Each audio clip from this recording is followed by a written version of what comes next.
Bonjour à tous et bienvenue dans ce journal. Voici tout de suite les titres que nous allons développer dans cette édition.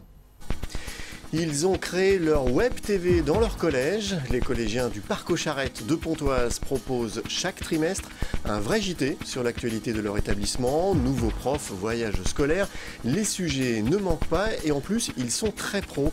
Vous verrez ça dans un instant. Chaque année, plus de 20 000 malades attendent une greffe pour sensibiliser aux dons d'organes. L'atelier Bergamote de la clinique Sainte-Marie a proposé des activités manuelles aux patients pour aider la course du cœur, un événement qui témoigne de la réussite de la greffe et de l'importance du don d'organes. Reportage en fin de journal. La présentatrice du journal télévisé est en 4e, un des journalistes en 6e. Bienvenue dans le JT du collège du Parc aux Charrettes de Pontoise, Parco News. Une fois par trimestre, ces collégiens conçoivent et réalisent une émission sur la vie de l'établissement.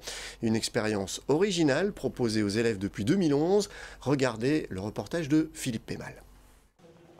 Un fond vert pour les incrustations, un prompteur pour le texte, une caméra. Ça ressemble à un studio de télévision, mais nous ne sommes pas sur une vraie chaîne de télé, mais dans un collège, celui du Parc aux Charrettes de Pontoise. Au programme de cette web TV créée en 2011, des reportages qui racontent la vie du collège. Retour sur la rentrée scolaire, vue des deux côtés de la barrière. Arrivée de nouveaux professeurs, élection au conseil d'administration, remise de brevets, les sujets ne manquent pas.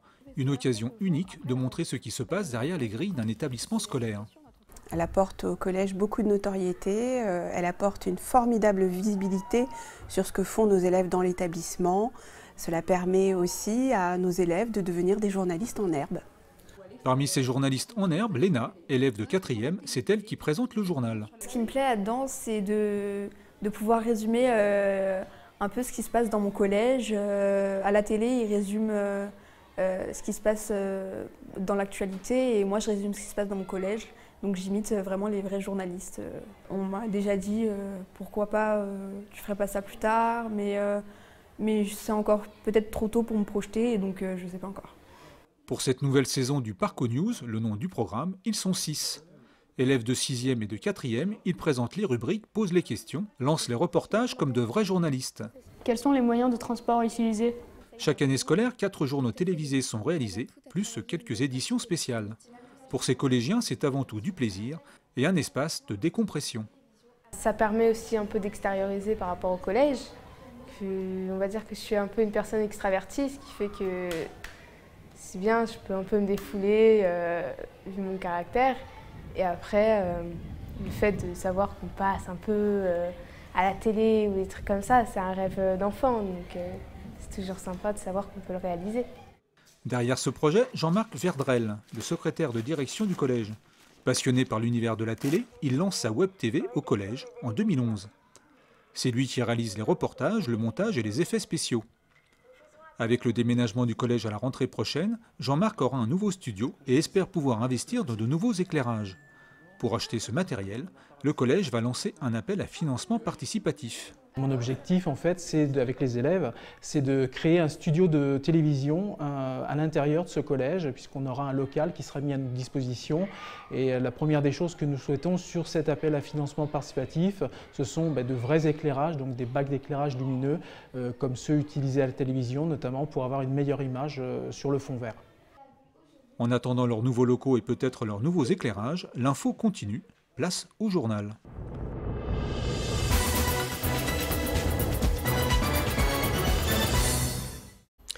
Voilà, en bref, maintenant, Bruno Le Roux annule sa visite à Cergy. Le ministre de l'Intérieur devait inaugurer ce mardi le nouveau commissariat de secteur de Cergy. Un déplacement annulé alors que Bruno Le Roux se retrouve au cœur d'une polémique autour de l'embauche de ses 2 filles comme collaboratrices parlementaires. L'émission Quotidien de Yann Barthès a dévoilé sur la chaîne TMC que ce dernier avait employé à plusieurs reprises ses 2 filles comme collaboratrices parlementaires entre 2009 et 2016 lorsqu'il était député socialiste de Seine-Saint-Denis. Depuis le 1er janvier dernier, une nouvelle loi sur le don d'organes rend chacun d'entre nous donneur présumé consentant.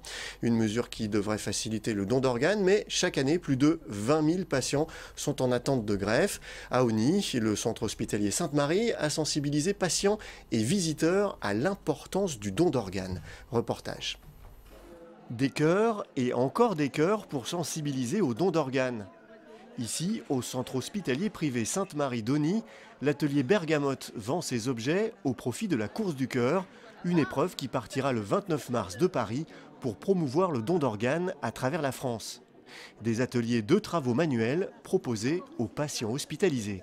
Avec la course du cœur, on s'est dit qu'il fallait participer à notre manière et les patients ont fabriqué des petits objets en scrapbooking, en carterie, en peinture, serviettage et en même temps je leur expliquais pourquoi c'était. Une sensibilisation importante pour Ludivine, greffée cœur-poumon depuis maintenant 2 ans et demi et qui participera cette année à la course du cœur. Car si une nouvelle loi, entrée en vigueur depuis janvier, fait de chaque Français un donneur présumé consentant, plus de 21 000 patients attendent toujours une greffe en France. Il y a encore énormément de gens qui sont sur liste d'attente et chaque année, il y a encore énormément de gens qui meurent faute de ne pas avoir d'organes. C'est ce qui a donc failli m'arriver en octobre 2014 puisque j'étais en super urgence et que j'ai eu la chance inouïe d'avoir des organes au dernier moment. Mais il y a encore trop de gens qui ne peuvent pas avoir cette chance, qui ne peuvent pas bénéficier de ce don extraordinaire. Et c'est pour ça que j'ai envie de m'investir, de militer pour le don d'organes. Parce que malgré la loi qui est en place actuellement, je pense qu'il faut que ça reste un don et il faut encore éduquer les gens. Un travail de sensibilisation important pour ce médecin de Sainte-Marie. En France, les gens ne sont pas très bien sensibilisés par rapport à ça et je pense que c'est un travail associatif qui doit se mettre en place et c'est un travail d'État aussi. Une deuxième chance qui a été vitale pour Ludivine, qui souhaite que chacun d'entre nous se positionne et en parle à ses proches. On n'est pas tous médecins, on n'est pas tous chirurgiens, on n'est pas tous pompiers, on n'est pas tous sauveteurs en mer. Et je me dis que c'est peut-être la seule occasion de notre vie qu'on a de sauver quelqu'un. Et que voilà, c'est le dernier geste altruiste qu'on puisse faire. Et je pense que c'est un très beau geste. La course du cœur 2017 partira le 29 mars de Paris pour rallier les Arcs en 4 jours et 4 nuits, 750 km, avec des greffés et des non-greffés, pour témoigner de la réussite de la greffe et de l'importance du don d'organes. Voilà, ce journal est terminé. Je vous en rappelle le principal titre. Ils ont créé leur web TV dans leur collège. Les collégiens du Parc aux Charrettes de Pontoise proposent chaque trimestre un vrai JT sur l'actualité de leur établissement. Nouveaux profs, voyages scolaires, les sujets ne manquent pas. En plus, ils sont très pros. Vous pourrez voir ça sur notre site internet vonews.fr. Merci d'avoir suivi ce journal. N'oubliez pas que l'info continue sur notre site. À demain.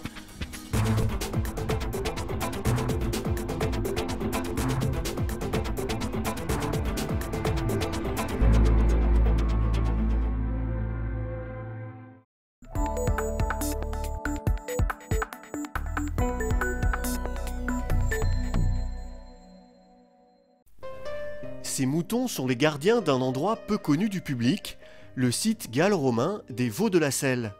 Nous sommes à Genainville, dans le Val d'Oise.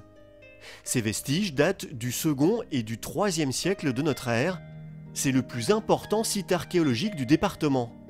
Depuis 1941, il est classé monument historique et appartient à l'État.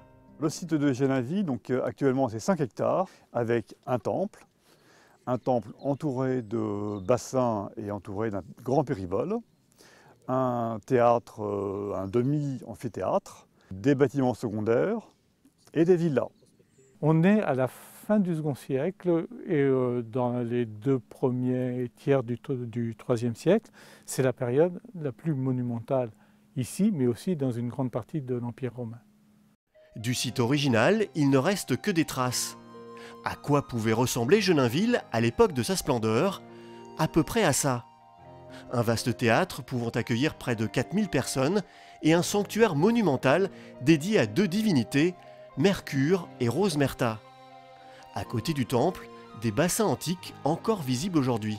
L'eau derrière nous, c'est d'abord la nappe phréatique, donc quelque chose de naturel, mais également quelque chose de sacré. La preuve du sacré, c'est qu'on a un nymphée, c'est-à-dire un endroit qui accueille une nymphe, une divinité, et cette eau-là est forcément sacrée puisque c'est la demeure de la nymphe.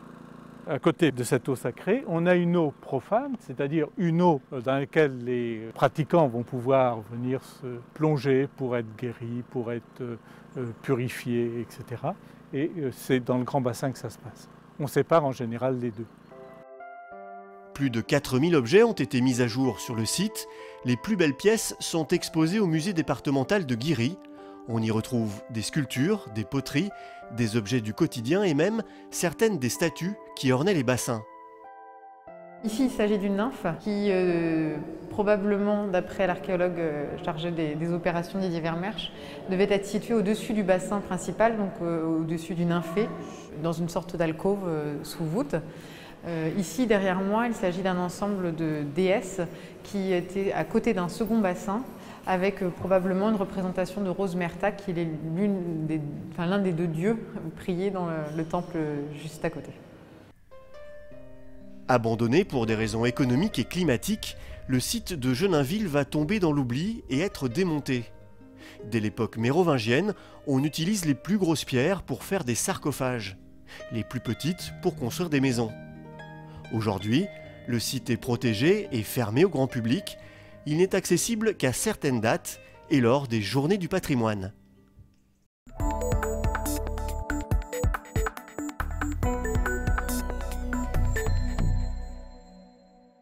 On part en saut frontal, on passe à travers 5 cerceaux et on revient. Un plongeon et vous entrez dans un autre univers, celui de la PSP, la plongée sportive en piscine. Une nouvelle discipline qui mélange la plongée en bouteille et le sport. Ici, tout se passe sous l'eau. Traversée d'anneaux, gonflage de ballons, transport de mannequins, les plongeurs sont chronométrés lors de différentes épreuves, en individuel ou en équipe. Une approche ludique qui renouvelle la pratique de la plongée en piscine. On est en piscine et le problème c'est que d'être en piscine c'est pas forcément ce qui est le plus agréable. Et on s'ennuie. Au bout d'un moment qu'on arrive au niveau 1, 2 ou 3, on s'ennuie. Et puis quand on est jeune, on a besoin de se dépenser. Alors la PSP ça permet de s'entraîner, de s'améliorer et en même temps de se dépenser. Ça devient du sport. Alors qu'à la plongée c'est censé être du loisir, là on rentre vraiment dans le domaine du sport. Un sport qui attire surtout les jeunes. Une bonne nouvelle pour les clubs de plongée. Ici, à Villiers-le-Bel, comme dans tous les clubs qui ouvrent une section PSP, l'ambition est la même. Attirer une nouvelle clientèle en rendant la plongée en piscine plus fun et plus sportive. Ce qui va plaire, c'est surtout au niveau des jeunes. Nous allons pouvoir les garder au sein de nos clubs, puisque cette activité est très ludique. La plongée sous-marine est une activité de promenade. La plongée sportive piscine est une discipline qui va demander un surpassement de soi-même. Les jeunes à l'époque actuelle recherchent les compétitions, recherchent le temps, le record, et avec la PSP, ils vont le trouver. Devant le succès grandissant de cette discipline, les premiers championnats de France ont été organisés à Nîmes. Ces deux nageurs, Anthony et Geoffrey, y participaient dans la catégorie cadet. À eux deux, ils ramènent 3 médailles, dont une en or, dans l'épreuve du combiné. Les premiers meetings ont commencé l'année dernière. Le premier qu'on a fait, c'est celui de Sarcelles. C'est cette année, en décembre. Donc nous, on a commencé à s'entraîner pour la PSP à partir de décembre. Il y a une moitié où on se défoule et une moitié où on travaille. Tout ce qui est interdit, on a le droit de le faire. Et on peut se défouler, voilà. La PSP n'a pas pour ambition de détrôner la plongée classique loisir. Elle est juste une nouvelle activité pour les clubs. La vraie motivation de tous ces plongeurs en piscine est ailleurs. Ils aiment avant tout plonger en mer avec les poissons en milieu naturel.